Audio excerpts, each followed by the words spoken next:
औज़ु बिल्लाहि मिनश्शैतानिर्रजीम। बिस्मिल्लाहिर्रहमानिर्रहीम। अल्हम्दुलिल्लाहि रब्बिल आलमीन। अस्सलातु वस्सलाम अला अशरफिल अंबिया'i वल मुरसलीन सय्यदिना व मौलाना अबिल क़ासिम मुहम्मद व अला अहले बैतिही अत्तय्यबीन अत्ताहिरीन अल-मासूमीन अल-मज़लूमीन व लअनतुल्लाहि अला अअदाइहिम अजमईन मिन यौमिना हाज़ा इला क़याम यौमिद्दीन। अम्मा बाद। क़ाल रसूलुल्लाह सल्लल्लाहु अलैहि व आलिहि वसल्लम मन तज़व्वजा फ़क़द अहरज़ निस्फ़ दीने फ़लियत्तक़िल्लाह फ़िन्निस्फ़िल बाक़ी। व क़ाल अल्लाहु तआला व तबारक फ़ी किताबिही अल करीम व हुवा अस्दक़ुल क़ाइलीन व क़ौलुहु अल हक़। बिस्मिल्लाहिर्रहमानिर्रहीम। व जअल बैनकुम मवद्दतन व रहमा। सलवात भेजें मोहम्मद व आले।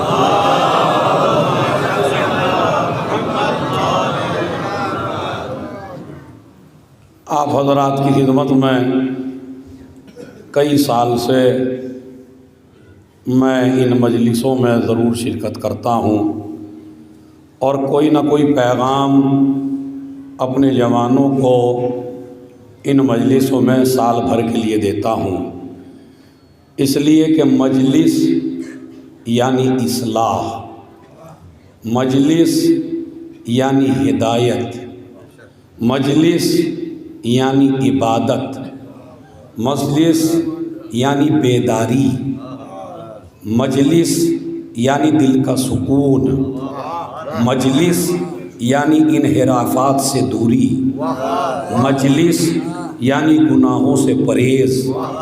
लेकिन अगर मजलिसों में आने के बाद भी मक्कारियाँ ख़त्म ना हो, धोखेबाजियाँ ख़त्म ना हो और जहाँ जिस बॉर्डर पे पहले खड़े थे उसी बॉर्डर पे आज भी खड़े हों, तो फिर एक वो आदमी जो मजलिस में रस्मन आया और एक वो आदमी जो मजलिस को इबादत समझ के आया, दोनों में फिर कोई फ़र्क नहीं है। मजलिसे जनाब ज़ैनब ने कायम की ही इसलिए हैं, बस जुमला एक ही है। अगर आपको साल भर याद रहे ये जुमला कि मजलिसे जनाब ज़ैनब ने कायम की ही इसलिए हैं कि गुनाहगार आते चले जाएं, हुर बन के जाते चले जाएं। लेकिन अगर अब ये आज की जो मजलिस है ये बहुत लोगों पे फिट होने वाली है। हाँ, ये मजलिस आज की बड़ी फिट होगी, लेकिन मैं उन फिट होने वालों से गुजारिश करूँगा कि जिस पे भी ये मजलिस फिट हो जाए वो शुक्रिया करे हुसैन का। नहीं, पहले और मैं धीमे बोलता हूँ ताकि मेरा मैसेज पहुँच जाए। आजकल मजलिसों में खुतबा का बयान देना मुश्किल हो गया है, इसलिए कि थोड़ा सा कुछ पढ़ दीजिए, थोड़ी सी इस्लाह की बात पढ़ दीजिए, थोड़ी सी तबलीग की कर दीजिए और वो किसी पे फिट हो जाए। तो मसला पता चला अगले दिन वो वली को पकड़े हुए है या हसन अहमद साहब को पकड़े हुए है। यार हमारे बारे में सभी कुछ बता दिया था क्या? अब के तो मौलाना आज़ादार का रूप ही अलग था, सारी समझा दी धौलड़ी की बातें, सारी बता दी हमारी बातें, जो जो हुआ था सारा ही आपने समझा दिया। तो मैं आपसे ये कहता हूँ, अगर आपको डर लगने लगे मजलिस के फिट होने से तो अपना किरदार इतना अच्छा बना लो कि ना आयत फिट हो सके ना रिवायत फिट हो सके। है एक मसला तो यह है, और दूसरा मसला यह है कि अगर मजलिस तुम्हारे ऊपर फिट हो जाए यानी मैंने तज़किरा किया किसी चीज़ का और वो फिट हो गई आपके ऊपर, तो आप शुक्रिया करो हुसैन का कि अल्लाह ने तुम्हें और हुसैन ने तुम्हें हुर बनने का मौका दे दिया है। वरना अगर अल्लाह हिदायत न चाहता तो आप पे फितना होती। आज मजलिसों का फ़ायदा इसलिए कम हो गया कि जब मैं कोई बात कहता हूँ या कोई ख़तीब कोई बात कहता है, ये समझते हैं उन्हें कह रहे हैं, वो समझते हैं मेरे पीछे वाले को कह रहे हैं, पीछे वाला समझता है मेरे मामू को कह रहे हैं, मामू समझता है मेरे भांजे को कह रहे हैं, भांजा समझता है मेरे तायब्बा को कह रहे हैं, तायब्बा समझ रहे हैं मेरे छोटे भाई को कह रहे हैं। हालांकि मासूम ने फरमाया जब भी तुम्हारे सामने कुरान मजीद पढ़ा जाए तो ये समझो ये आयत पड़ोसी से बात नहीं कर रही है, ये आयत तुमसे कलाम कर रही है। इसी तरह जब हुसैन की हदीस, रसूल की हदीस, बीबी जहरा की हदीस तुम पर फिट हो जाए तो ये सोचो मुझे मेरे अलावा किसी और को नहीं कहा जा रहा है, ये बीबी मुझे से कह रही है, ये हसन मुझी से कह रहे हैं, ये हुसैन मुझी से कह रहे हैं, और कह इसलिए रहे हैं ताकि मैं गुनाह छोड़ दूं, हुर बन के आ जाऊं। अब ये जुमला इंशाअल्लाह जहाँ तक आखिर तक लोग बैठे हैं वो मुतवज्जे हो जाएंगे। अगली मजलिस में जब आओगे तो एक वो है जो हुरमला बन के आता है, एक वो है जो हुर बन के आता है, जो गुनाहों का बोझ लेके आता है वो हुरमला बन के आता है, जो गुनाह छोड़ के आता है वो हुर बन के आता है। सलावत भेजे मोहम्मद और आले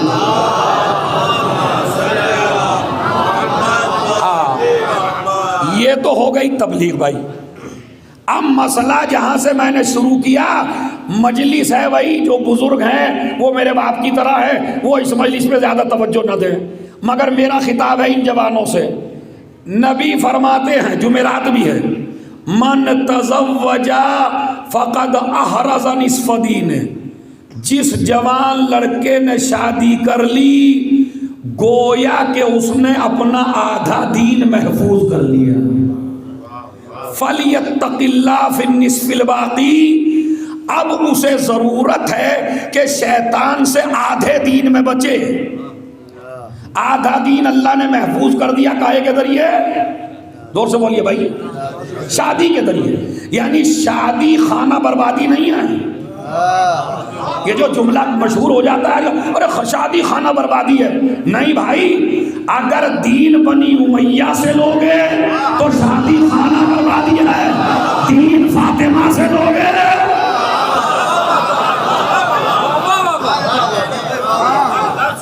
सलावत पढ़े मोहम्मद और आले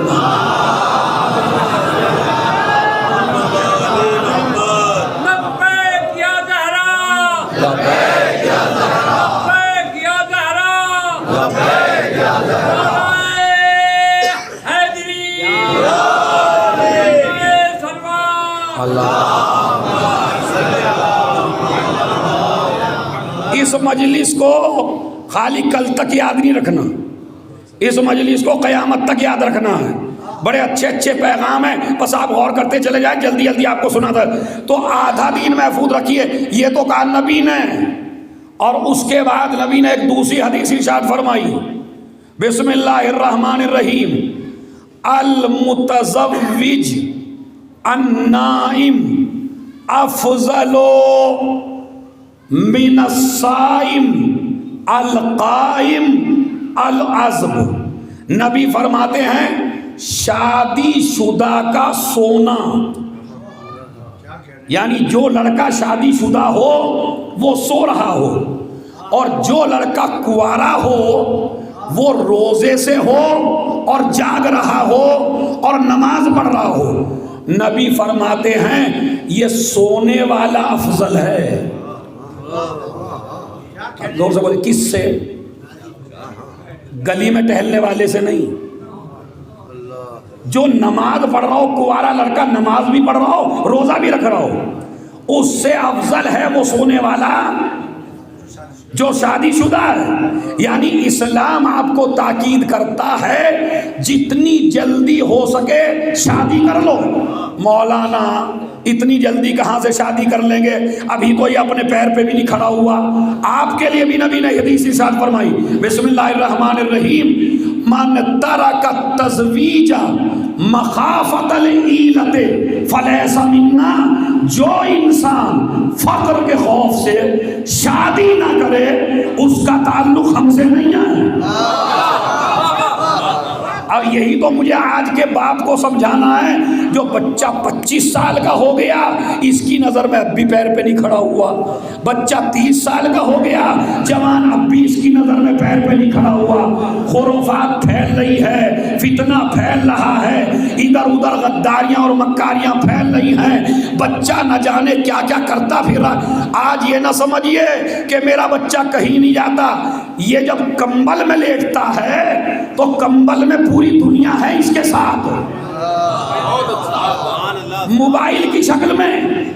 आपको क्या पता आपका जवान बेटा क्या कर रहा है। इस्लाम कहता है जल्दी से जल्दी शादी करो, और खबरदार इसलिए शादी ना छोड़ना कि हम फकीर हैं, इसलिए कि जो आयत निकाह में पढ़ी जाती है उसमें इरशाद होता है वान के हुलायाम मिनकुम वस्सालिहीना मिन इबादिकुम व इमाइकुम इन यकूनु फकरा युगनिहुमुल्लाहु मिन फदले।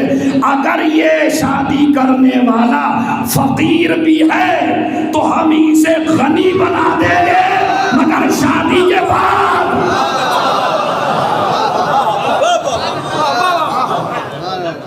जरा एक सलावात नूरानी पढ़े मोहम्मद और आले।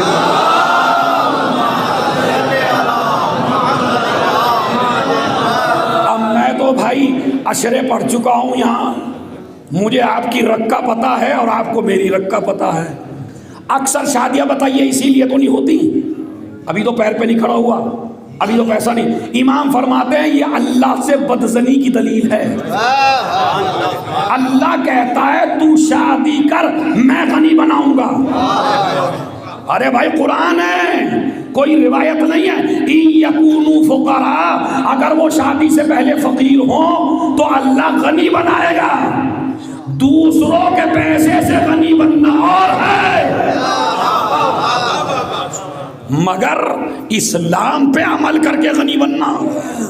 अल्लाह तुम्हें गनी बनाएगा, खबरदार आप खौफ ना करें फकीरी का बिल्कुल भी, अल्लाह गनी बनाएगा। एक ये मसला। उसके बाद आज तलाक़ें ज़्यादा हो रही हैं। देखिए अगर बीबी फातिमा की मजलिसों में अगर आपको ये भी ना बताया जाए, अपने जवान को हम समझा के भेजें तलाक हो रही है, इधर शादी हुई इधर तलाक, इधर शादी हुई उधर लड़ाई, इधर शादी हुई इधर घर उजड़ने लगा, क्यों हो रहा है ऐसा? अब ये मैं बता रहा हूं आपका मरज, इंशाअल्लाह आप इस पे गर्दन झुका के ही सुनिए तो बेहतर है। आपका मरज बताऊं आपको क्या है।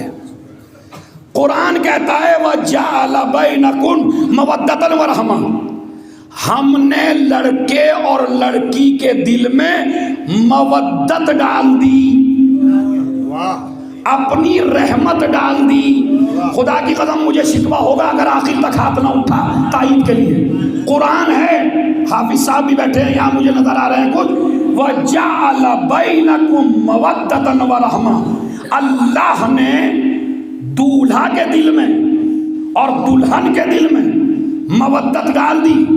कुरान मजीद में मवद्दत का लफ्ज या अहले बैत के लिए आया या बीवी के लिए आया। हमेशा माँ के हुकूक बयान करते हैं, आज तुम्हारी बीवी के हुकूक बताएंगे तुमको। वजअल बैनकुम मवद्दतन व रहमा, अल्लाह ने तुम्हारी बीवी के दिल में और तुम्हारे दिल में मवद्दत डाल दी, मगर कब?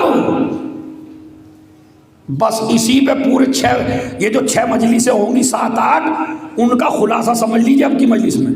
वजअल बैनकुम मवद्दतन व रहमा, अल्लाह ने दूल्हा के दिल में और दुल्हन के दिल में मवद्दत डाल दी। कब डाली? निकाह के बाद। तो कानून क्या बना? निकाह पहले अब इससे बड़ी तबलीग नहीं हो सकती। निकाह पहले मवद्दत बाद में, निकाह पहले मोहब्बत बाद में, निकाह पहले प्यार बाद में। मगर मजमे ने कुरान का उल्टा कर दिया, इन्होंने मोहब्बत पहले कर ली।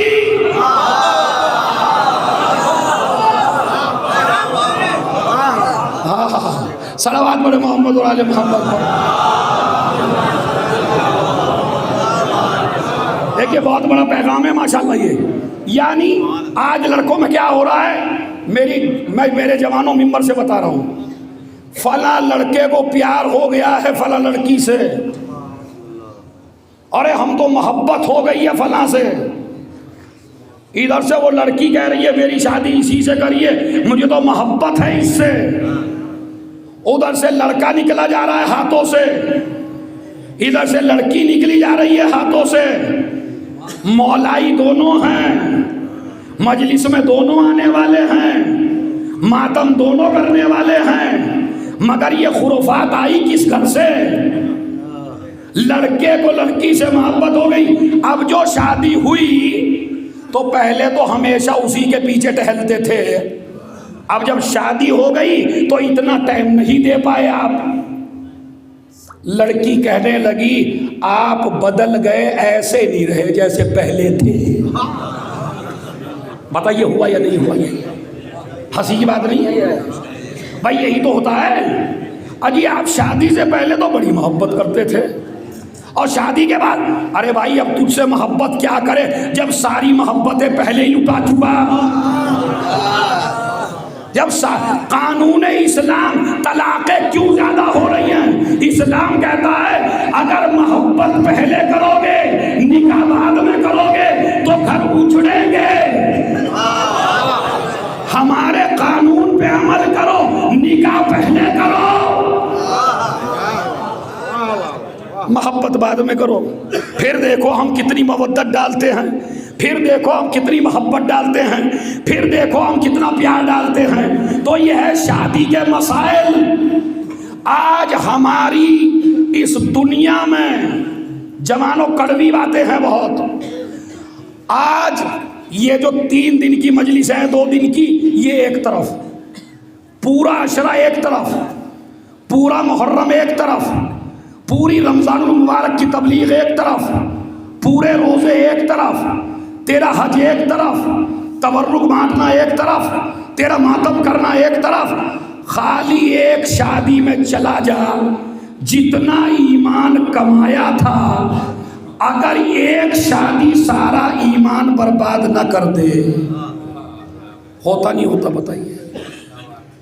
मुहर्रम में तबलीग हुई, अय्याम फातिमा में तबलीग हुई, न जाने रमज़ानुल मुबारक में तबलीग हुई, कितनी तबलीग हुई। मगर अब जो एक शादी में पहुंचे, बरहना लड़कियां बिल्कुल सजी धजी, रुपट्टा सर पे नहीं, बेनकाब, मिस गैदरिंग, जवान लड़के भी वहीं, जवान लड़कियां भी वहीं। जब इन औरतों, इन जवानों को और लड़कियों को हमने शादी में देखा तो यहूदी नजर आए, और जब मजलिस में आके देखा तो इनसे बड़ा कोई मोमिन नजर नहीं आया। तो ये बताइए, एक शादी में यहूदी नजर आता है, मजलिस में मोमिन नजर आता है। इस्लाम ये कहता है नमाज रोजे को देख के मरूब न होना कि ये बड़ा मोमिन है, पहले देखो अमानत में खयानत तो नहीं करता। एक सलावत पढ़ दे मोहम्मद और आले मोहम्मद।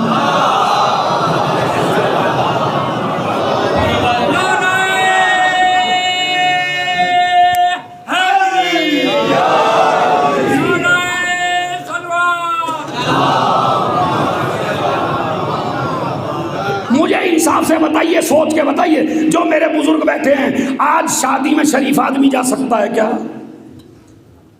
कोई शरीफ आदमी आज शादी में नहीं जा सकता, इसलिए कि उधर ही मर्द हैं, उधर ही औरतें हैं। और फिर ये है कनीज़े फातिमा, कमाल देखिए इनका। ये हैं मोमिनीन जितने बैठे हैं, ये हैं शिया। बीवी को देखिए, खुदा की कसम, जितना सजने संवरने को इस्लाम कहता है ना, इतना कोई मजहब कहता ही नहीं है। ये दुनिया इस्लाम को बदनाम करती है। लोग कहते हैं इस्लाम औरत के सजने का दुश्मन है। नहीं, इस्लाम कहता है जितना नमाज का सवाब, जितना रोजे का सवाब, जितना हज का सवाब, जितना दीन का सवाब, जिनका सदक़े का सवाब, जितना खैरात का सवाब, इतना ही सवाब है औरत के श्रृंगार करने का। अब धौली में जुमला कह रहा हूं, वो जो आखिर तक बैठे, कोई मजहब नहीं कहता कि इबादत के बराबर है औरत का सजना, मगर इस्लाम कहता है कि औरत का सजना इबादत है नमाज की तरह। मगर शर्त यह है औरत अपना श्रृंगार अपने शौहर के लिए करे।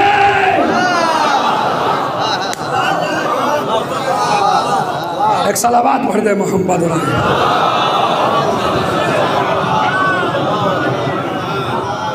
मैं इसलिए पढ़ रहा हूं, पर्दे के पीछे मेरी बहुत माँ बहनें हैं और पर्दे के बाहर बहुत जवान हैं।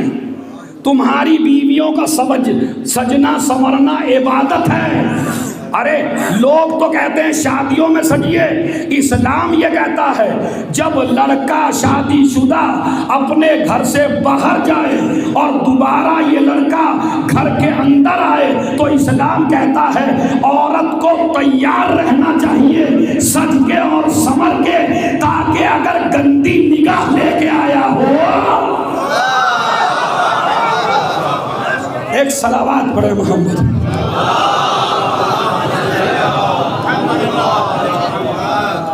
इबादत है खुदा की कसम। लेकिन अगर अब उस मर्द की भी बताऊं जो बेगम को सजा के बेहतरीन मेकअप करा के स्कूटी पे बेपर्दा बिठा के शादियों में लेके जाए तो ये गलती औरत की नहीं है। पता नहीं कितने जवान हैं इस मजलिस में जो ऐसा करते होंगे। इधर बीवी सजी धजी बैठी है, बिल्कुल रुपट्टा सर पे नहीं है, लेके जा रहा है। खुदा की कसम इस्लाम कहता है ये मर्द नहीं है। मैंने तो जुमला कह दिया जिसकी समझ में आया। इस्लाम कहता है ये मर्द नहीं है। मर्द उसे कहते हैं जो अपनी बीवी का हिफाजत करने वाला हो, दलाल ना हो।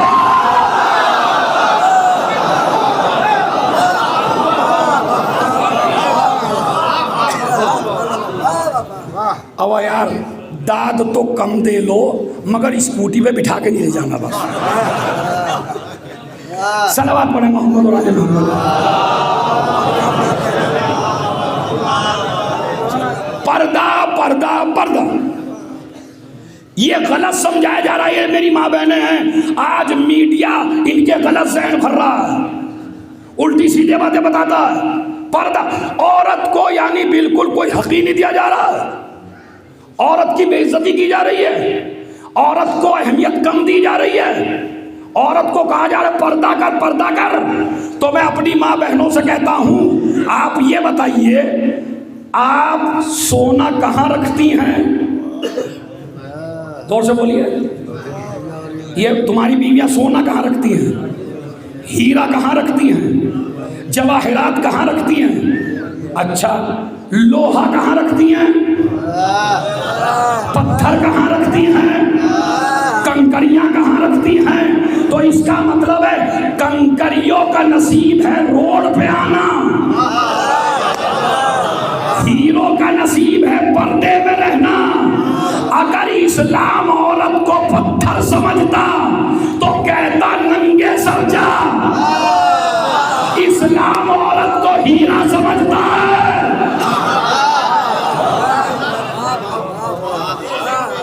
सलावत पढ़ दे मोहम्मद और आले मोहम्मद।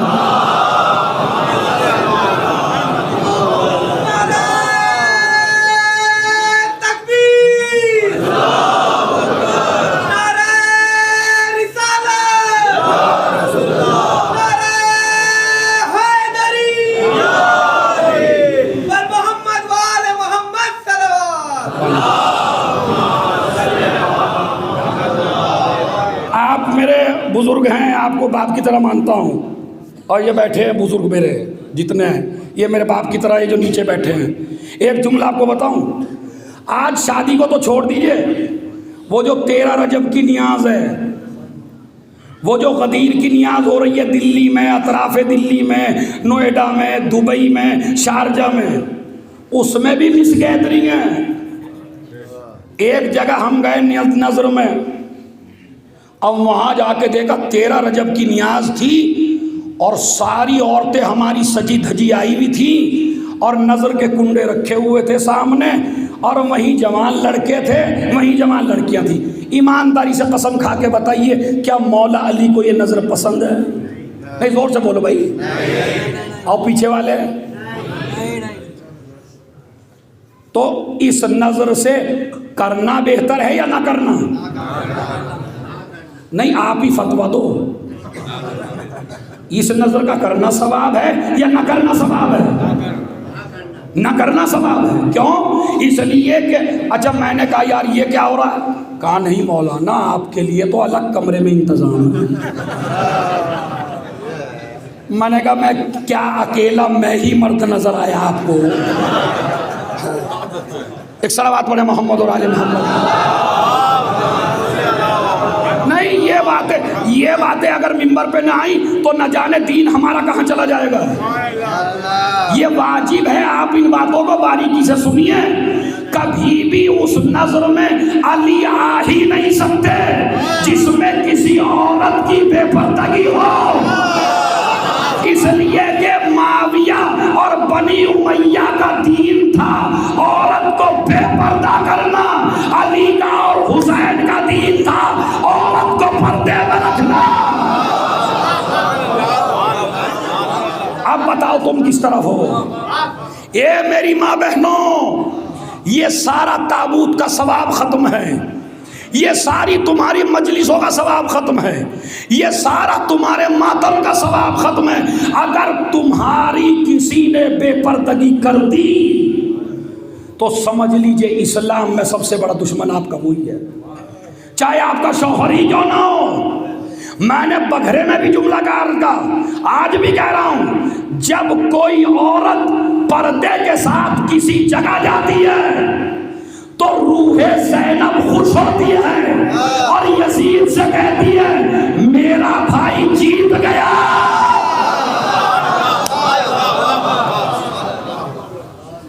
सलावत पढ़े मोहम्मद और आले मोहम्मद।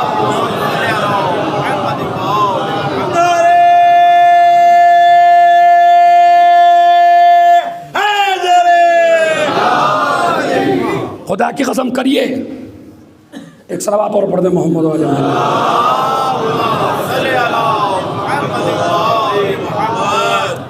खुदा की कसम करिए, पर्दा अपना दीन बचा के रखिए।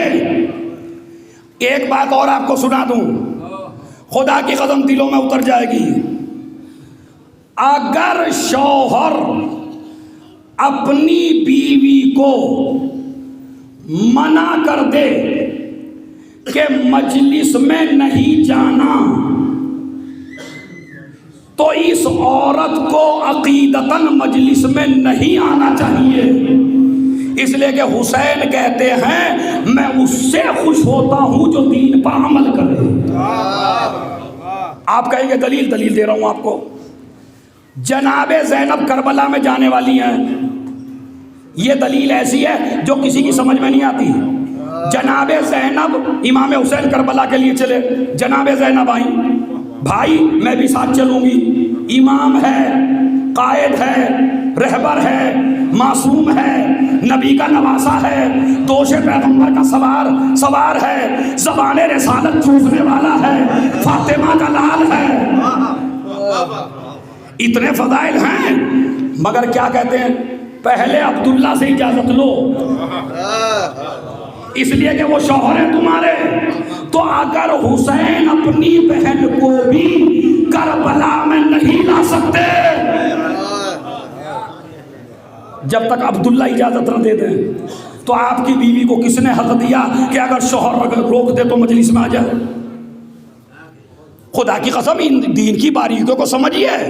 एक सहाबी कह के चला गया अपनी बीवी से, अपने घर नहीं जाना जब तक मैं ना आऊं। उसका बाप बीमार हो गया, भाई आया नबी की खिदमत में, बाबा बीमार हैं, मेरी बहन को हुक्म दीजिए बाबा को देख के आए। नबी कहते हैं चूंकि शौहर मना करके गया है तो मैं इजाजत नहीं दे सकता।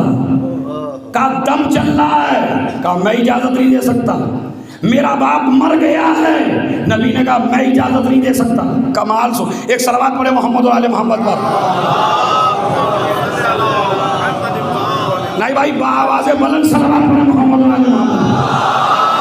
अभी तो फजाइल सुनाऊंगा आपको, अभी तो तबलीग हो रही है, अभी फजाइल सुनाऊंगा 2 मिनट बाद। पहले सुन लीजिए। मर गया बाप, मगर ये औरत नहीं गई बाप को देखने। नबी ने एक जुमला कहा, अब ये घोड़ी का मजमा अगर समझ ले तो समझ ले। नबी ने कहा जिसका शौहर बीवी को मना कर दे उसका दरवाजे से बाहर निकलना हराम है। अब मुझे नहीं पता किसकी समझ में आया और किसके सर से उतर गया। जो शौहर बीवी को रोक दे तो उस बीवी को घर से निकलना, चाहे मेरी बीवी हो। अब भाई इशारा मैंने दे दिया, ये न कहिए अली से जंग जायज है या ना जायज है, पहले तो घर से निकलना ही जाए।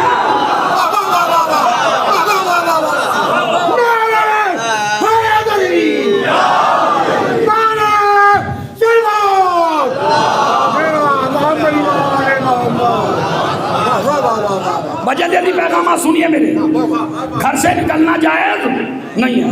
बाप मर गया, खुदा की कसम बड़ी दुआएं देंगे मजलिस सुन के। बाप मर गया, बेटी नहीं गई देखने।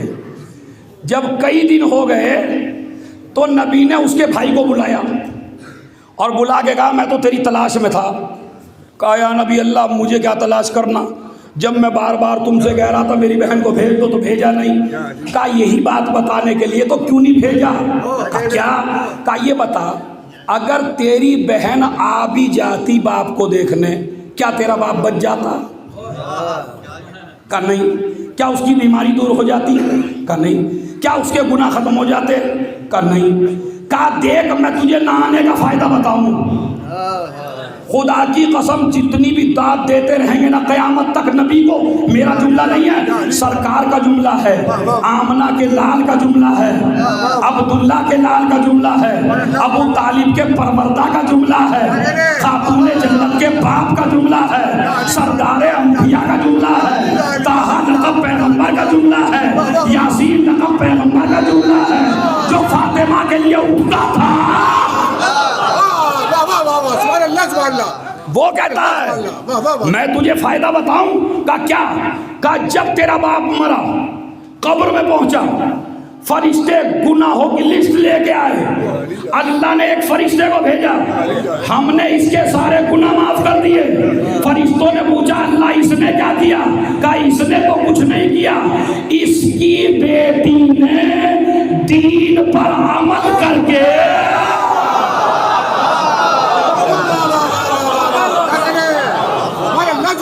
सलावात भेजते हैं मोहम्मद।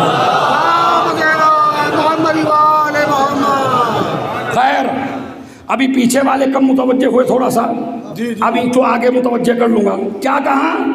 चूंकि इसकी बेटी ने पर्दा किया तो बेटी के पर्दा करने की वजह से अल्लाह ने बाप के गुनाह माफ कर दिए।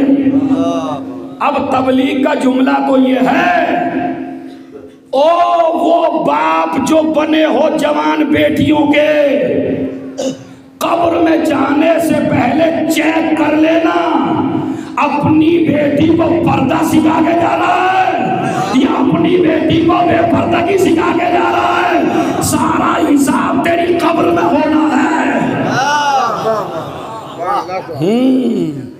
ये ना समझिए कि हमारी बेटी बेपर्दा जा रही, हमें क्या मतलब। हिसाब व किताब तुमसे भी होगा, बेटी को किस रास्ते पे लगा के आए। खैर एक मसला तो शादियां करिए, एक तो जरूरी नहीं कि मैरिज हाल में ही करें भाई, इतना बड़ा इमाम बाड़ा धौलड़ी में है, इधर भी है उधर भी है बराबर में भी है। इतने अच्छे तो इमाम बाड़े कहीं के भी नहीं हैं। खाली 25,000 में इनकी सजावट करा दो। अब यही करो, अगर पाकीज़ा जगह रिश्ता होगा तो असरात भी पाकीज़ा होंगे। न जाने मैरिज हाल में तुमसे पहले कौन कौन आया, किस किसने बर्तन इस्तेमाल किया, किस किसने स्टेज इस्तेमाल किया। अरे तो हमारे दादा की शादी इमाम बाड़े में, हमारे परदादा की शादी इमाम बाड़े में, और दादा परदादा को छोड़ो हमारे मौला की शादी।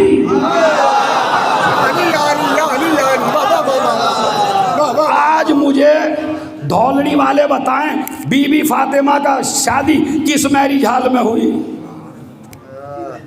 बताइए। हम होते क्यों नहीं, बहुत है, वो भी साबित करेंगे। मैरिज हाल में हुई। मैं देखिए, मेरा मकसद ये नहीं मैरिज हाल में ना करिए, मेरा मकसद ये है अगर मैरिज हाल में भी करिए तो अपना दीन साथ लेके जाइए, अपनी सकाफत साथ। मर्द अलग, औरतें अलग। एक स्टेज बनाइए, एक हाल बुक करिए निकाह का। आजकल हमारी शादियों में पब्लिक खाने में ज़्यादा है, मेहंदी में ज़्यादा है, फ़ोटो खिंचवाने में ज़्यादा है। निकाह के वक्त कोई नहीं है। निकाह के वक्त एक तो ये दूल्हा फंस गया है बस। अच्छा, ये भी आज ही फंसा, ये भी कभी नहीं बैठा। अब इसे अपनी में तो बैठना नहीं पड़ेगा बेचारे को। एक मौलवी खड़ा है मुनकिर नकीर की तरह, दो मौलवी बेचारे, अब वो पता नहीं अनकाह तो पनकाह तो क्या क्या कर रहे हैं, इसे भी नहीं पता क्या कर रहे हैं ये। तो मैं आपको बताऊं, दो मौलवियों में भी फैशन छोड़िए। खुदा की कसम, कितने गुनाह करते हो तुम शादियों में। तलकीन पढ़वानी मौलाना हसीन, फिर नमाज मैयत मौलाना साहब, फिर कब्र पे बैठ के तलकीन मौलाना साहब। और जहाँ बेटे का निकाह होने लगा, फला अल्लामा को बुलाइए, फला मुस्तहिद को बुलाइए, फला आलिम को बुलाइए। अब्बा की तलकीन पे बुलवा लेता।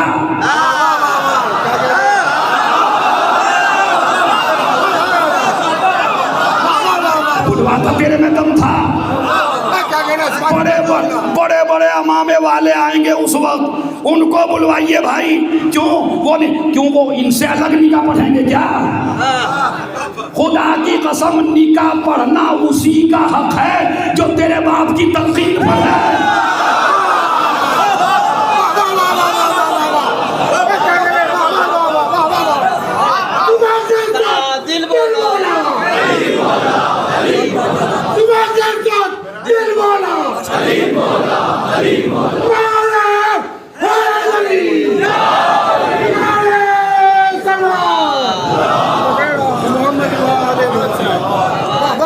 नहीं, मुझे ये बताइए, ये हो रहा है या नहीं हो रहा है?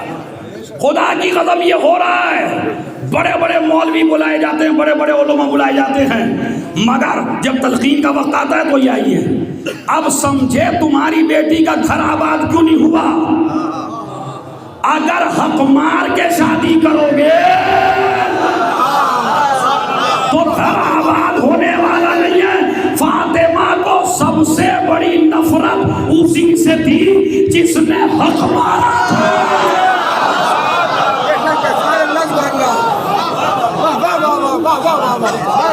हक न मारिए, या फिर इनके लिफाफे में भी 25,000 रखिए और इनसे परमिशन लीजिए।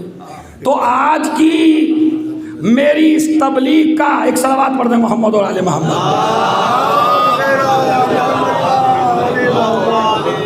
जरा एक सलावत और पढ़ दे बाबा से बंद।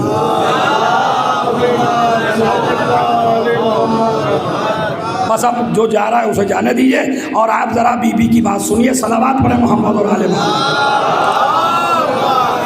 सुनिए जी, कई चूँकि वक्त बहुत कम है और मुझे ज़रूरी बातें बतानी है। एक सलावत और पढ़ दे मोहम्मद और आले मोहम्मद। खुदा की कसम सुनिए, बीवी को सबसे ज्यादा नफरत जवानों किससे थी? जोर से बालो हाथ उठा के। गासिब से। मैं ये नहीं बता रहा कौन है गासिब, घबराइए नहीं आप। गासिब से जो भी किसी का हक मारे तो निकाह अपने इमाम जमात ही से पढ़वाइए, नया लाने की जरूरत नहीं है। और आपको सबक भी दे दूं, अब वो जो कहता है ना दूल्हा बाप की आंखों में आके डाल के मुझे अब्बा ने दिया ही क्या है, मुझे अब्बा ने दिया ही क्या है, बताऊं क्या हुआ? जब निकाह पढ़ने वाले बैठे कहने लगे तेरा नाम का फला का, तेरे बाप का। हाँ, मैं 1 लाख का सूट पहने बैठा हूं और तू फिर भी बाप का नाम पूछ रहा है। कहा भाई इस निकाह नामे में तो यही लिखा हुआ है कि दूल्हा का नाम का फला साहब का, दूल्हा के बाप का। कहने लगे इनके बाप नहीं है। कहा जब मर गए? कहा मरे भी नहीं है, शुरू ही से बाप नहीं है, ये बेबाप ही हैं। अब ये बात ससुर मोहतरम ने सुन ली। उन्होंने कहा मेरे दामाद को क्यों परेशान कर रहे हो? मैंने कहा तेरा दामाद निराला है, इसके बाप ही नहीं है। कहा मर गया होगा। मैंने कहा मरा भी नहीं। कहने लगा चाहे 1 लाख का सूट पहने रहे, उठ जा, मैं ऐसे से अपनी बेटी नहीं दूंगा। जिसके बाप का पता ना हो और मलून किसे कहता है, बाप की नजरों में नजर डाल के देता है मुझे दिया ही क्या। ये बीवी तेरी पर्सनालिटी से नहीं मिली। अरे ये बीवी तेरी पर्सनालिटी से नहीं मिली, ये भी तेरे बाप के नाम से मिली। अरे यहाँ तो समझ में नहीं आया था बाप ने क्या दिया। कब्र पर में गए, मौलाना साहब ने तलकीन पढ़ी, इस्माई फम या फला इब्ने फला। मैंने कहा मौलाना सर्दी हो रही है, इतनी लंबी तलकीन ना पढ़ो। कहा नहीं इब्ने फला जरूरी है। क्यों? ताकि बता दिया जाए कब्र में इज्जत तेरे ओहदे से नहीं मिल रही है, तेरी दौलत से नहीं मिल रही है, वहां भी इज्जत तेरे बाप के है।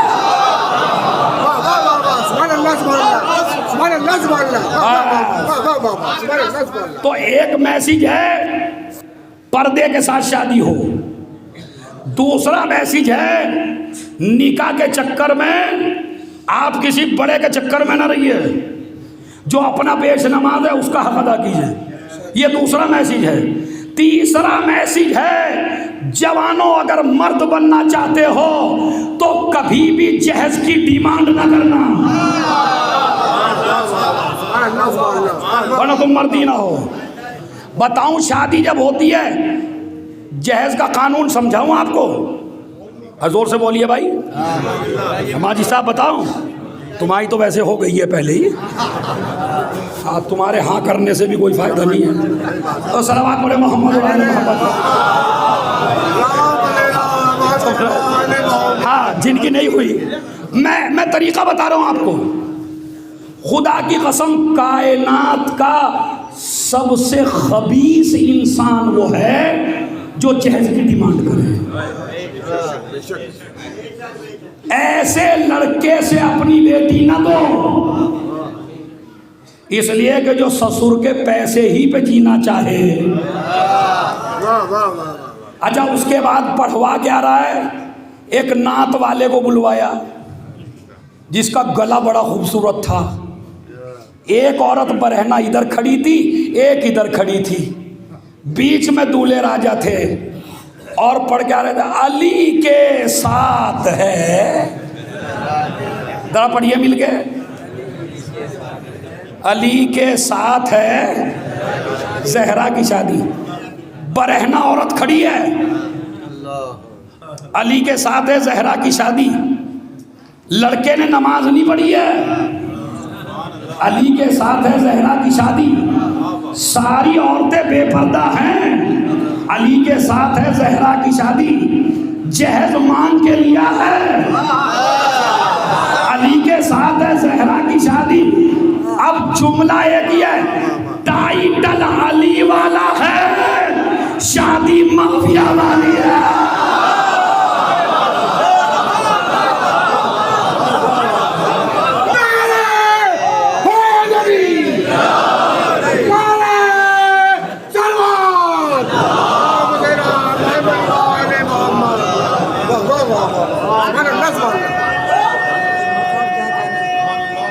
हाँ बिल्कुल है भाई।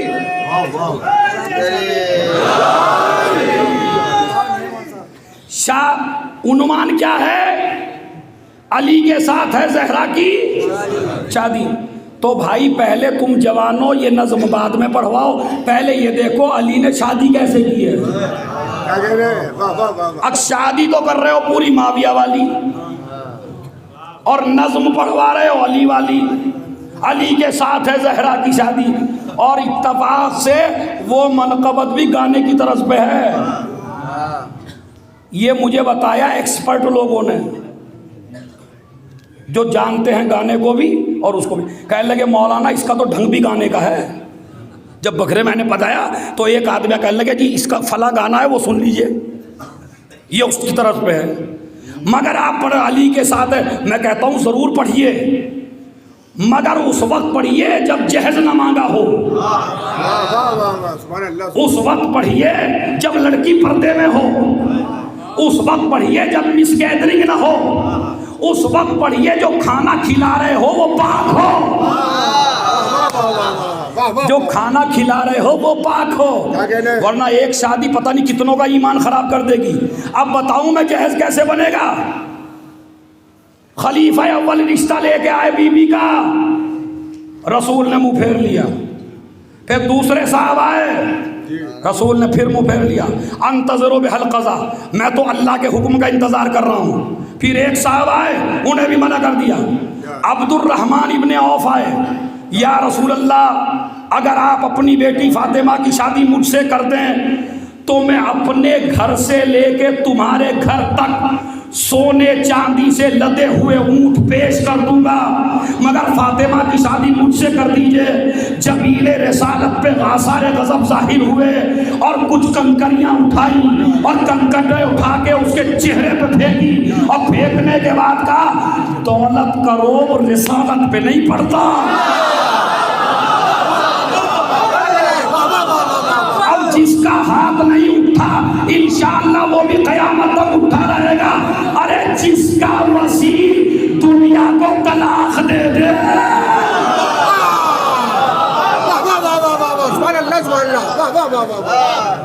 तू दौलत का रोक डाला हम पर। नबी ने कंकरिया फेंकी, कंकर देखा तो हीरा बन गई। कहने लगा एक हीरे की कीमत मेरी सारी मिल्कियत से बेहतर है। कहा तो फिर दौलत की वजह से रिश्ता नहीं मिलेगा, किरदार की वजह से रिश्ता मिलेगा। ये सारे गए, अली आ गए। किस लिए आए हो? कहा बीबी के रिश्ते के लिए। कहा अली तुम्हारे पास कुछ है? अब पूरी ताकत जो 3 दिन से सुन रहे हो ना, पूरी ताकत समेट लो जो फजीलत सुनाने लगाऊं। कहा गए अली तुम्हारे पास कुछ है? कहा घोड़ा है, जीरा है, तलवार है। कितनी चीजें हैं? घोड़ा है, जीरा है, तलवार है। नबी ने कहा घोड़ा भी तुम रखो, तलवार भी तुम रखो, जीरा बेच दो। जीरा क्या काम करती है जवानों? जंग में जख्मों को रोकती है, ताकि जब तलवार का वार हो तो जख्म न लगे। मैं कसम खा के कहता हूं कोई आदमी मुझे अपना हाथ रोक के दिखा दे जुमले पर, जैसे ही कहा जीरा दे दो, अब तुम्हें जीरा की जरूरत नहीं है। कहा क्यों? कहा जो काम जीरा करती थी वो दुआए फातिमा करेंगे।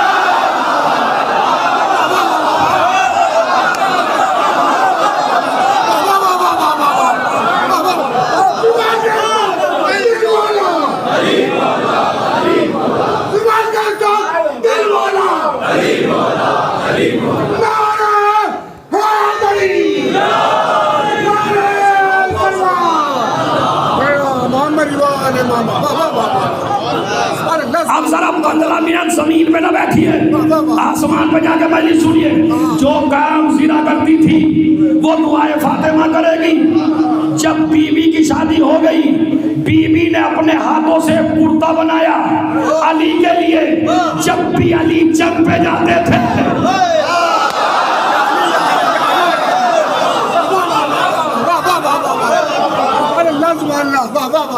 जब भी अली जंग पे जाते थे फातिमा के हाथ का लिबास पहन के जाते थे। आप जुमला समझे ही नहीं, जो पूरी दुनिया को बचाए उसे अली कहते हैं, जो अली को बचा ले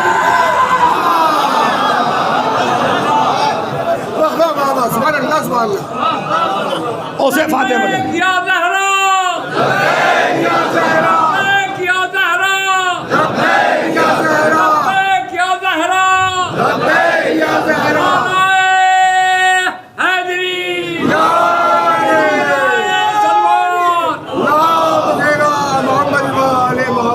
इंशाल्लाह 5:30 बजे अजान होगी, 5 बजे आपको मैं छोड़ दूंगा।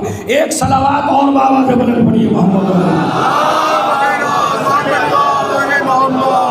कबली हो गए।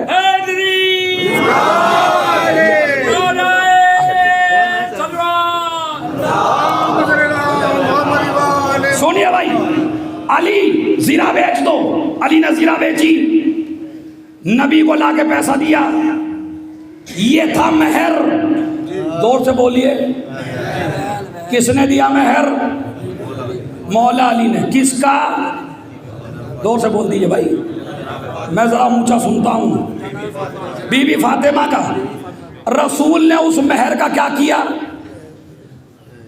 क्या कहना है? या अली, या अली। अब इसके बाद पढ़वाइएगा, अली के साथ है जहरा की शादी। इधर मेहर दिया, इधर रसूल ने सलमान को दिया, जाओ मेरी बेटी का जहेज खरीदो।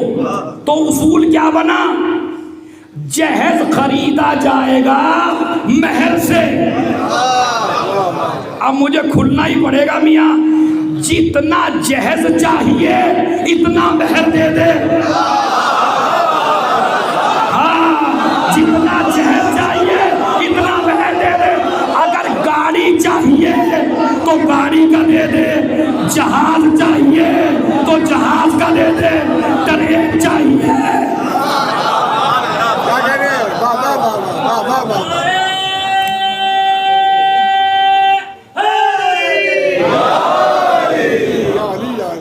हाँ भाई, मजलिस के कुंवारे बच्चों, जो मजलिस में कुंवारा है, तो अब से इरादा क्या किया मेरी मजलिस के बाद तुमने? जितना ज्यादा तुम्हें जहेज सा चाहिए इतना ही ससुर को पैसा जाके दे दो, और फिर अपने मेहर से घर में जहेज लाओ ताकि बेड पे सोने में मजा आए। इसलिए कि हाथों की कमाई अलग होती है, लूटा हुआ माल।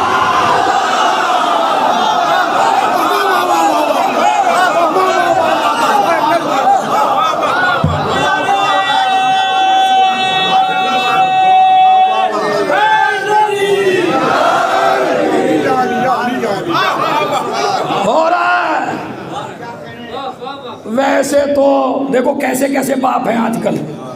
वैसे तो हमें कुछ नहीं चाहिए, लेकिन मेरे लड़के के पढ़ाने में 20 लाख लगा।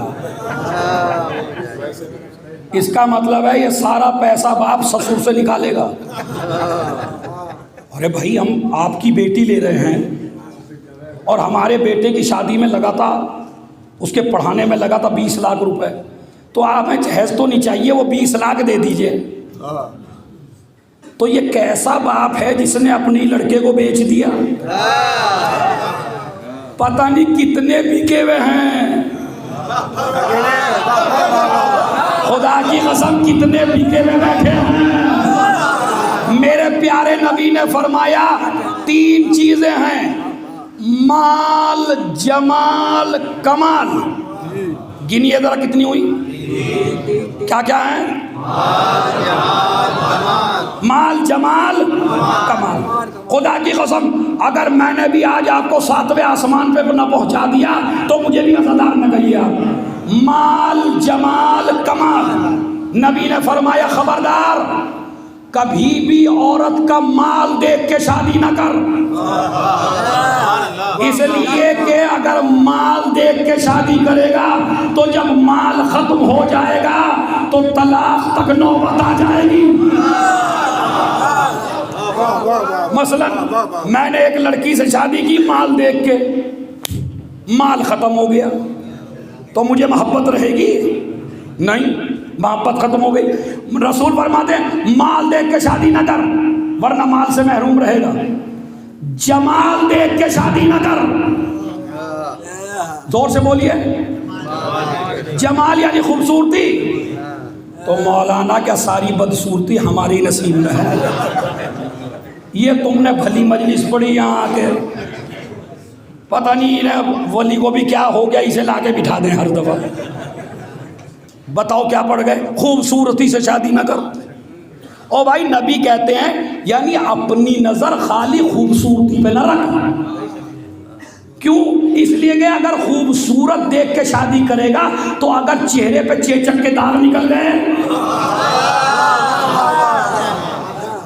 तो हुस्न से मोहब्बत थी, हुस्न खत्म तो हुस्न से महरूम हो गया।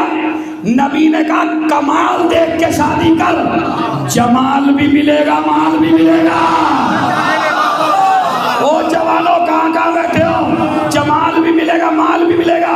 अभी मैं दुबई शारजा में पढ़ ही रहा था कि माल देख के शादी न कर। नबी ने कहा माल दे। एक लड़का उठ गया वहाँ, ओए मौलवी अज़दार, मैंने कहा जी फरमाइए। कहने लगा ये रसूलुल्लाह भी हमारी समझ में नहीं आए। मैंने कहा क्यों भाई? कहने लगे हमें तो कह रहे माल देख के शादी ना कर, और अपनी शादी इतनी मालदार से की कि जिससे बड़ा कोई मालदार नहीं, मलिकतुल अबरर नहीं। भाई भरा हुआ मजमा था ऐसे ही, खुदा की कसम। तुम भी अगर घुटनों के बल ना खड़ा कर दूं तो अज़ादार ना कहिएगा। मैंने जो जवाब दिया, मैंने कहा भाई तेरा एतराज़ बिल्कुल ठीक है, लेकिन ज़रा सा तारीख में तो जाके पढ़ ले कि रिश्ता खदीजा ने भेजा।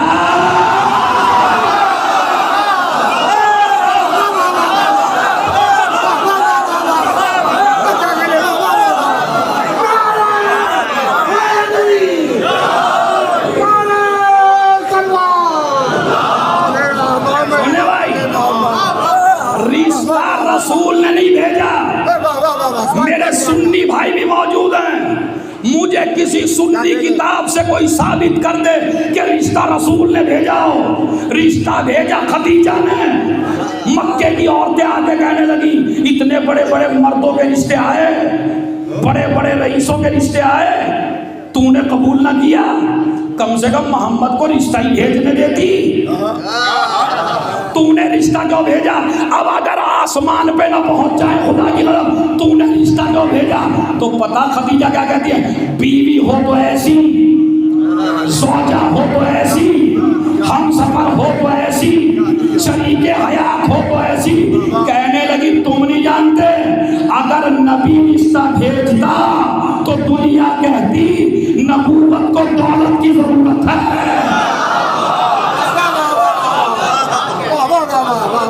मैं रिश्ता भेज के बता रही हूं, रसूल को लालच नहीं है, मेरी दौलत को जरूरत है रिसालत की। अब जुमला जिसके लिए मैंने कहा था, जब हम सगी माँ को भी फातिमा से अफजल न माने तो भाई किसी और औरत को अफजल कैसे मान लेंगे? माल, जमाल, कमाल। अली ने मेहर दे दिया, जहेज खरीद लिया गया। जहेज खरीदा, एक यहूदी आ गया मलून, आगे कहने लगा अली अगर तू मेरी बेटी से शादी करता ना तो तुझे मैं इतना माल देता कि अपने घर से लेके तेरे घर तक हीरे जवाहरात होते, और तेरी बीवी का तो जहेज इतना सा है। मेरे मौला ने कहा तुझे फातिमा का जहेज दिखाऊं? अब सबका हाथ उठना चाहिए, मैं तुझे फातिमा का जहेज दिखाऊं? जरा आंखें बंद कर। उसने आंखें बंद की, कहा जमीन से लेके आसमान तक दे, सोने चांदी से लदे हुए वो। और ये पूरी दुनिया फातिमा की है, और ये मजमा फातिमा का है, और ये सारे चाहने वाले फातिमा के हैं। और तुमने कितनों को मारा? एक एक दिन में 1-1 लाख को मारा, एक एक दिन में 2-2 लाख को मारा। आज तक दाइश के जरिए मरवा रहे हो, मगर आज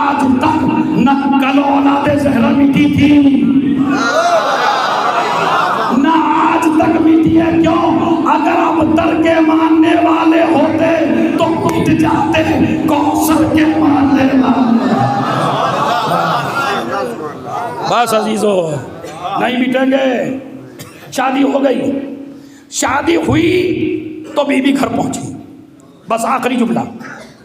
और इससे बड़ा जुमला मुझे बता दिएगा कभी सुना है क्या तुमने मजलिस में? बीवी घर पहुंची, पहली रात गुजरी, सुबह ही सुबह सुसरे मोहतरम अली के पास, रसूल खुदा अली के पास। और जो जाकिरीन गलती कर रहे हैं, असल है भाई ये गलती हो रही है आजकल मिंबरों से।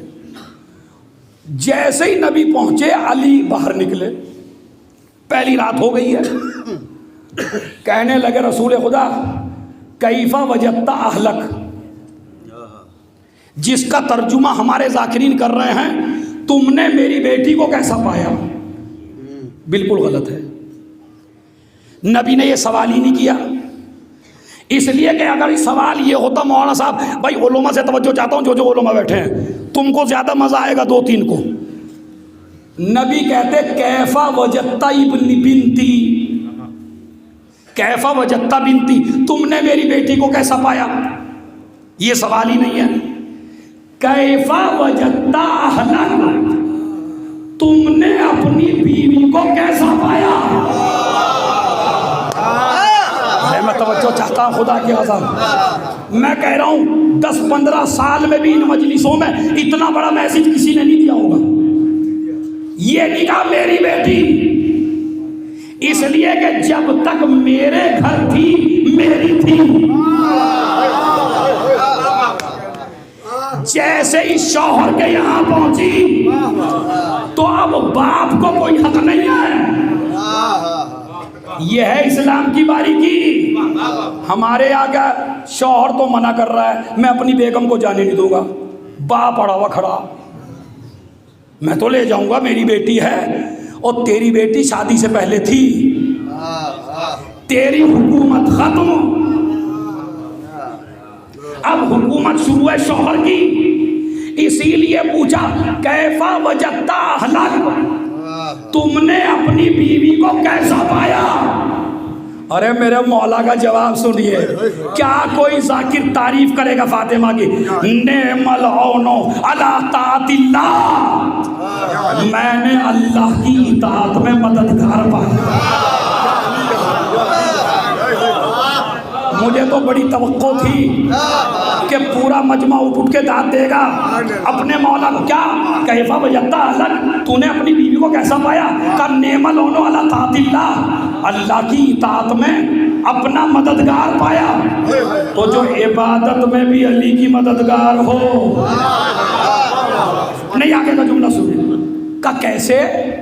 नबी कहते हैं कैसे, मजलिस का आखिरी जुमला है भाई, कैसे पूरी ताकत से मैं पढ़ूंगा, पूरी ताकत से आप सुनेंगे। कैसे पाया? या रसूल अल्लाह, पहले एक मुसल्ला बिछता था।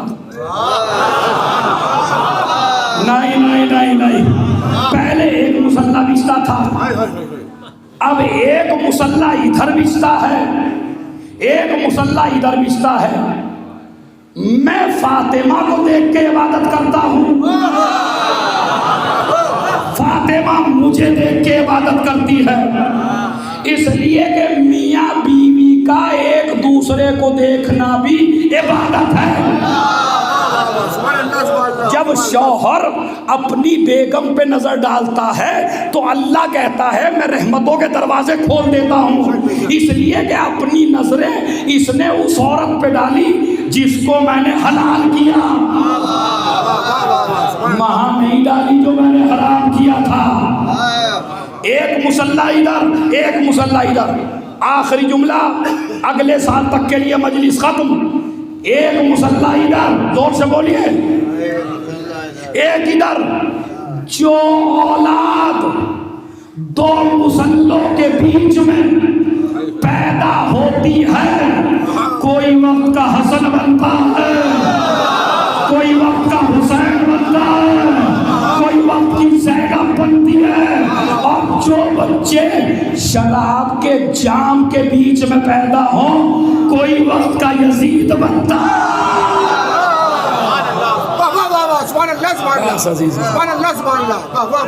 ये फातिमा का पैगाम, ये ज़हरा का पैगाम। आज इतना बड़ा मजमा ज़हरा की पसलियों पे रो रहे हैं। सारे मसाइब पढ़े जा चुके हैं।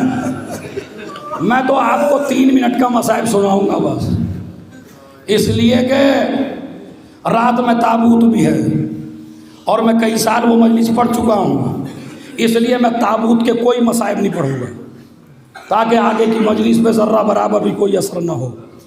मैं तो वो सुनाना चाहता हूँ आपको कि 2 बीवियाँ बड़ी मजलूम हैं, नाम आते ही चीख मार के रोएंगे।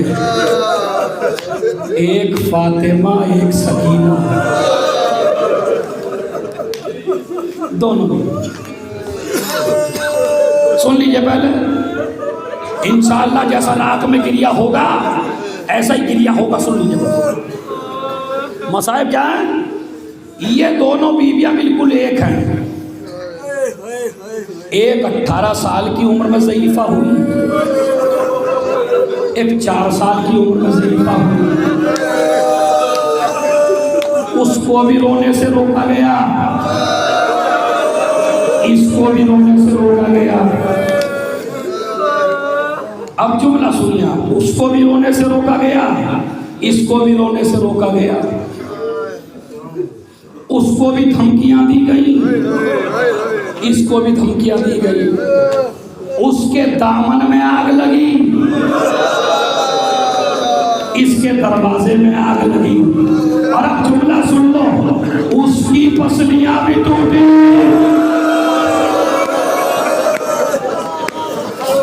इसकी पसलियां भी टूटी। इसकी पसलियां दरवाजे से टूटी, उसकी पसलियां बताओ कैसे टूटी। शिमर ने रबाब से छीन के ऊंट की नंगी पुष्ट पर सकीना को बांध दिया। अरे जब ऊंट चला नकली सी पसलियां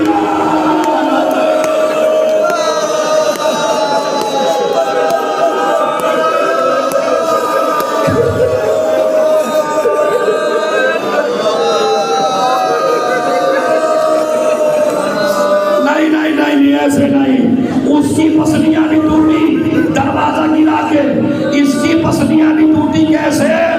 ऊंट की नंगी पुष्ट पे सकीना को बांध दिया। जब ऊंट चला सकीना की पसलियां टूट गई। आवाज दी, भैया सज्जा। अभी मुनासिबतें बता रहा हूं। जब इसे गुस्ल दिया तो अली ने चीख मारी। जब सकीना को गुस्ल दिया तो वसाला ने चीख मारी। ज़ैनब से पूछा इस बच्ची को क्या मरज था? एक मरतबा कहा जब मैंने नंगा सा कुर्ता उतारा तो सारी पसलियां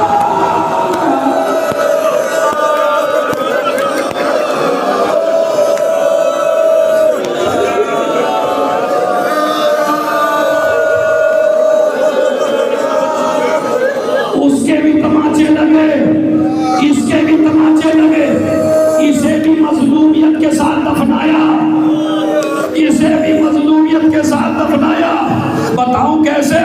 अलीलो ये ज़हरा इतनी मजलूम है, इतनी मजलूम, कितनी मजलूम। रिवायत कहती है 5 साल की उम्र है जनाब ज़ैनब की। आज का दिन आया, एक दिन पहले शहादत से आज का दिन आया। आने के बाद का ज़ैनब ए मेरी लाडली मेरे करीब आ, ए मेरी बच्ची मेरे करीब आ। ज़ैनब को सीने से लगाया और लगा के कहा ज़ैनब तेरी माँ ज्यादा दिन की मेहमान है, तेरी माँ अल्लाह के पास जाने वाली है। ज़ैनब रोने लगी, सीने से लगा लिया। बेटी वो संदूक उठा के ला। ज़ैनब एक संदूक उठा के लाई। ज़ैनब ने संदूक उठाया, बेटी इसमें से कुछ निकाल। ज़ैनब ने हाथ डाला, अब जो संदूक से निकाला तो एक कफन निकला। अम्मा ये किसके लिए? कहा जब मेरी माँ का इंतकाल हुआ तो अल्लाह ने 5 कफन नाज़िल किए थे। एक कफन मेरे पापा को मिला, एक कफन मेरी माँ को मिला। ज़ैनब ने एक कफन निकाला। अम्मा ये किसके लिए? कहा जब मैं दुनिया से चली जाऊं तो अपने बाबा अली को दे देना कि इस कफन को मुझे पहना दे। उसके बाद ज़हरा ने वो कफन अपने पास रख लिया। उसके बाद कहा ज़ैनब और निकाल। ज़ैनब ने फिर हाथ डाला, फिर एक कफन निकला। अम्मा ये किसके लिए? कहा जब 19 रमजान को तेरे बाबा के सर पे तलवार लग जाए और 21 रमजान को तेरा बाबा रुखसत हो जाए तो अपने भाई हसन को दे देना कि वो ये कफन अपने बाबा को दे दे। उसके बाद ज़ैनब ने फिर हाथ डाला, फिर एक कफन निकला। अम्मा ये किसके लिए? कहा बेटी जब तेरा भाई हसन जिगर के 72 टुकड़े कष्ट में उगलते सर पीट के रोएंगे तो अपने भाई हुसैन को दे देना कि ये कफन हसन को पहना दे। इतना कह के ज़हरा खामोश।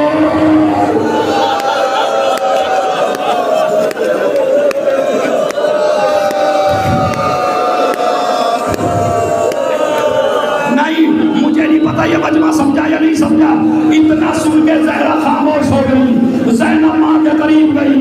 अम्मा कुछ तो बोलो, अम्मा कुछ तो बोलो, अम्मा कुछ तो बोलो। ज़हरा खामोश। ज़ैनब संदूक के पास आई, अपना हाथ डाला, कोई कफन न निकला। ज़हरा को न बोली। ज़ैनब बोली अम्मा अपना कफन भी दे दिया, बाबा का कफन भी दे दिया, हसन का कफन भी दे दिया। अम्मा जिसे चक्किया पीछा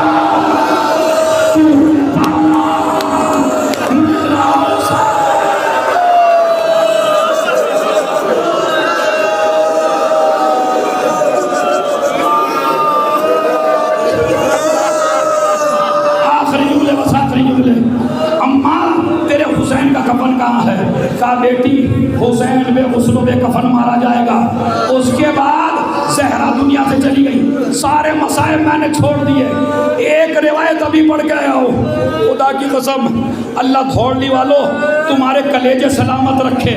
ज़ैनब आई माँ से मिली, हसन आए माँ से मिले, हुसैन आए माँ से मिले। सबसे सुना है ना आपने, मगर रिवायत कहती है उम्मे कुलसूम की उम्र 2 साल की है। खूब चीख मार के रोना। उम्मे कुलसूम की उम्र 2 साल की है। माँ के जनाजे पे नहीं आई बल्कि अली की गोद में आके बैठ गई उम्मे कुलसूम और एक जुमला कहा, बाबा अम्मा क्यों नहीं बैठते?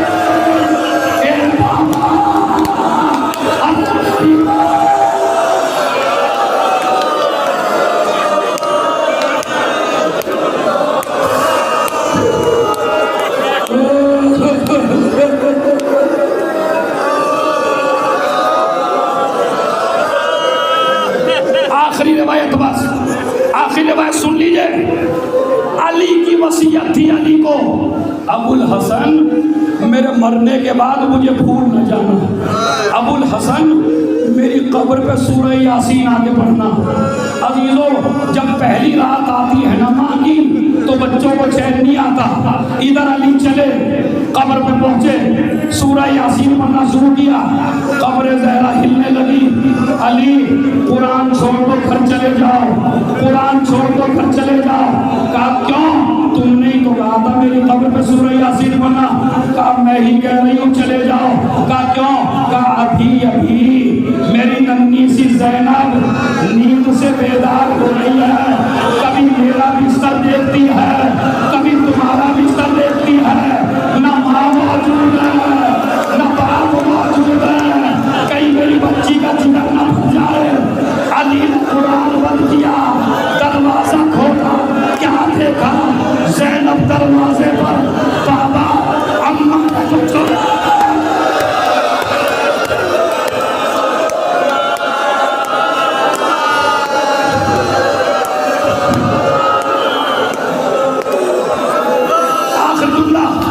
अम्मा ने तो छोड़ा था, आपने भी छोड़ दिया। नहीं ज़ैनब तेरे पास मुझे तेरी माँ ने भेजा है। मैंने हाथों को जोड़ लिया, बीबी आज ज़ैनब हुसैन के पास है तो अली को भेज दिया। लेकिन जब शाम गरीबा टूटा हुआ नेज़ा ज़ैनब तन्हा, अली आए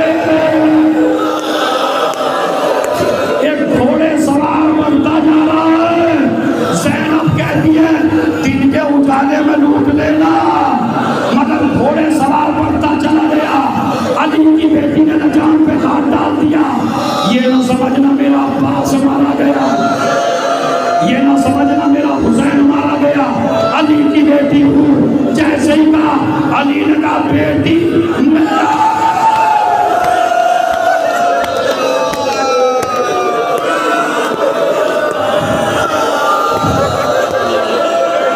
भौगड़ी की शाम गरीबा पढ़ रहा हूँ, सुनिए। बेटी में आ गया, ज़ैनब बाप के कदमों से लिपटी। खुदा की कसम एक एक आदमी सर पीटेगा। ज़ैनब बाप के कदमों से लिपटी और लिपट के कहती है, ज़ैनब ने कहा बाप के कदमों से लिपट कर अब आए हो बाबा। अरे जब लुट गया परदेश,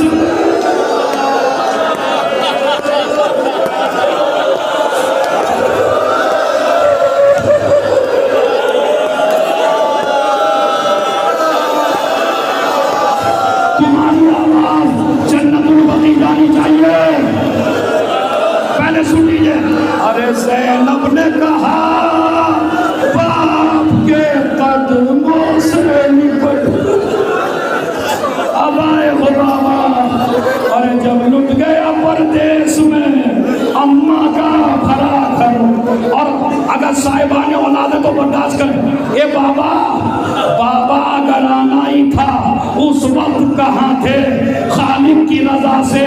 अरे जब खाक पे दम तोड़ रहा था मेरा कबर, अब आए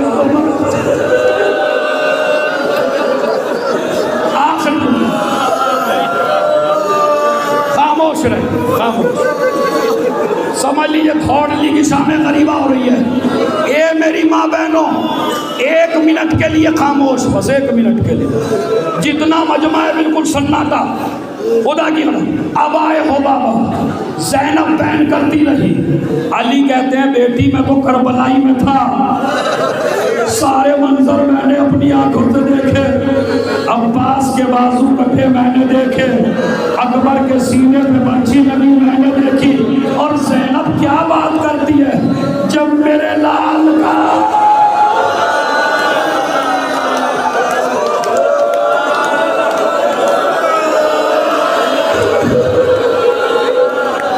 गला कटा, तेरी माँ भी वही थी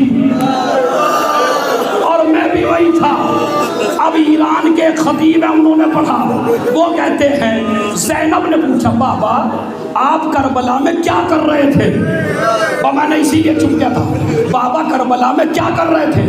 एक एक आदमी जो जो बैठा है मर्द औरत दोनों हाथों से सर, आज हाथ और सर का मातम होगा। रिवायत सुन लीजिए। उसने कहा बेटी ये तो बता क्या पूछना चाहती है।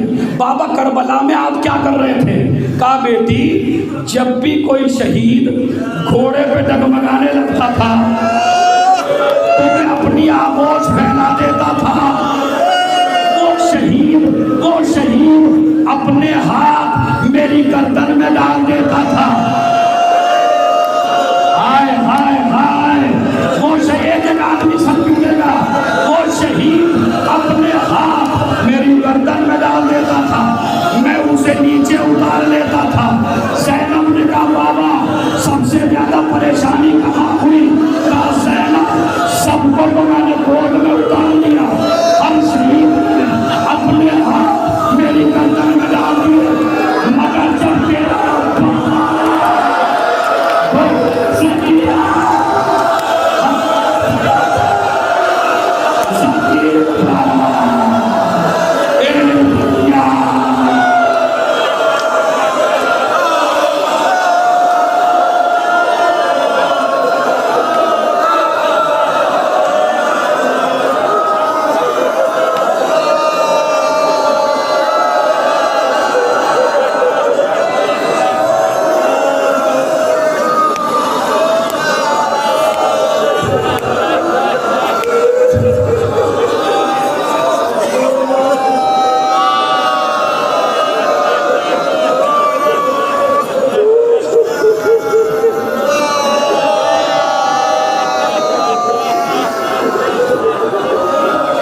लाखों में लड़ा पीछे न